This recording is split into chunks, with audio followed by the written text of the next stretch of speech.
આજે આપણે બનાવવાના છે એકદમ ડિલિશિયસ એવા રવાના શક્કરપારા। સવારના નાસ્તા કે પછી સાંજની નાની મોટી ભૂખ માટે આ એક બેસ્ટ ઓપ્શન રહેશે। આ તમે ટ્રાવેલિંગમાં પણ કેરી કરી શકો છો અને આ શક્કરપારા કેવી રીતે ફૂલશે અને ક્રિસ્પી બનશે એ બધી ટિપ્સ મેં આ વિડીયોમાં આપેલી છે। તો આના માટે તમારે વિડીયો આખો જોવો પડશે। તો ચલો આજની સરસ મજાની રેસીપી જોઈ લઈએ આપણા કિચનમાં। ક્રિસ્પી એવા રવાના શક્કરપારા બનાવવા માટે મેં અહીં 2 કપ જેટલો એકદમ ઝીણો રવો આવે છે એ લીધો છે। તમે અહીં સોજી પણ લઈ શકો છો, પણ મેં આ રવો જ કેમ લીધો એ હું તમને આગળ કહીશ।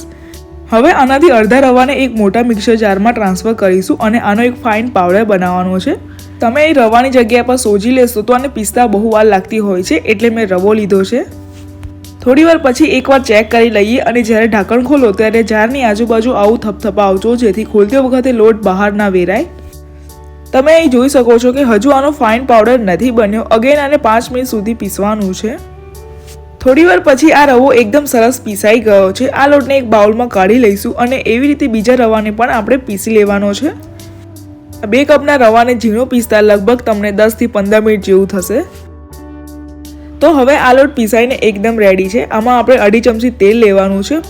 મોણ થોડું આગળ પડતું હશે તો આ શક્કરપારા ક્રિસ્પી બનશે। 1 ચમચી મીઠું એડ કર્યું છે અને અડધી ચમચી જીરું પાવડર નાખીશું। બસ ખાલી આમાં આટલી જ વસ્તુ જશે। તો છે ને એકદમ ઈઝી મેથડ। હવે આ લોટને બાંધવામાં હુંફાળું પાણી કરી લઈશું। બહુ વધારે ગરમ અને બહુ વધારે ઠંડુ પણ નહીં એવું લેવાનું છે। પહેલા આ બધી વસ્તુને લોટ સાથે સરખી રીતે મિક્સ કરી લઈશું અને આવું મુઠ્ઠીભરનું મોણ થવું જોઈએ।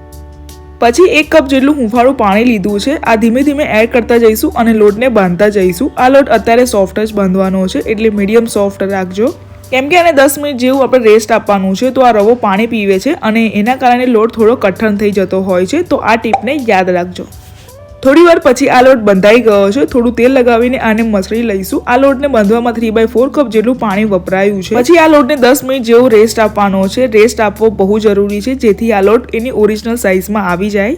ત્યાં સુધી આપણે આ શક્કરપારાનો મસાલો બનાવી લઈએ। એક વાટકીમાં 1 ચમચી તીખું લાલ મરચું, અડધી ચમચી હળદર, 1 મોટી ચમચી મીઠું અને 1 ચમચી કાશ્મીરી પાવડર અને અડધી ચમચી ચાટ મસાલો અને થોડું ધાણા જીરું નાખીને આ બધાને મિક્સ કરી લઈશું।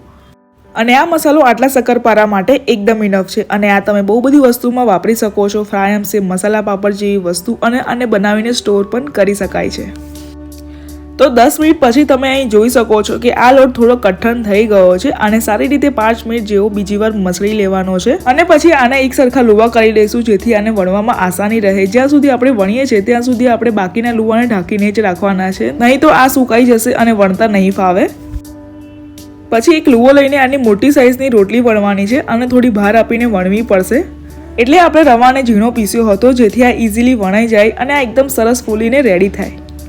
આ રોટલીને તમે જાળી રાખશો તો શક્કરપારા ફૂલે નહીં, બસ તમારે આવી જ રાખવાની છે। અને આ બાજુ ગેસ પર તેલ ગરમ કરવા મૂકી દીધું છે અને હવે આને ત્રિકોણ શેપમાં કટ કરવાના છે। તો સૌથી પહેલા કટરથી મીડિયમ સાઇઝની પટ્ટી પાડી લો। પછી આજુબાજુના અનઇવન શેપને કાઢી લઈશું અને વિડીયોમાં જેવું બતાવ્યું છે એવી રીતે એક પટ્ટી પર ત્રિકોણ શેપમાં કટ કરતા જઈશું। આ વિડીયોમાં બતાવેલી પ્રોસેસને જોશો તો આઈડિયા આવી જશે અને આવી રીતે મેં બધાને જ ત્રિકોણ શેપમાં કટ કરી લીધા છે। તેલ હવે બરાબર ગરમ થઈ ગયું છે। પહેલા એક ટુકડો નાખીને ચેક કરીશું, આ ઉપર આવે છે એટલે આ તેલ એકદમ રેડી છે। અને હવેના સ્ટેપને એકદમ ધ્યાનથી જોજો। શક્કરપારાને તળવા માટે તેલ વધારે ગરમ હોવું જોઈએ। એક પછી એક બધા નાખતા જઈશું અને નાખ્યા પછી આપણે એક ચમચીની મદદથી હલાવજો, જેથી આ બધા ફૂલી જાય।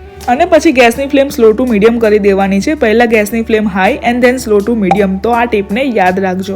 5 મિનિટ માટે આને શાંતિથી અંદરથી ચડવા દો। આ લોટમાં આપણે બેકિંગ પાવડર કે સોડા કંઈ જ વાપર્યું નથી, તો પણ આ સરસ ફૂલીને રેડી થાય છે। આવા હલકા ગોલ્ડન બ્રાઉન થવા આવે એટલે એને જારાની મદદથી કાઢી લઈશું અને આ ગરમ ગરમ શક્કરપારામાં અત્યારે ઉપર મસાલો જે બનાવ્યો હતો એ સ્પ્રિંકલ કરી દઈશું। અને જો શક્કરપારા ઠંડા થઈ જાય તો પણ કંઈ વાંધો નહીં, ઉપર થોડું તેલ લગાવી દેજો તો મસાલો ચોંટી જશે। એવી જ રીતે બાકીના બધા શક્કરપારા મેં અને મારી મમ્મીએ બનાવી લીધા હતા, કેમ કે આ બનાવવા માટે કોઈ એક જણની હેલ્પ તો જોઈશે જ। અને આ બધા શક્કરપારા બનાવવા માટે અમને 2 કલાક લાગ્યા હતા।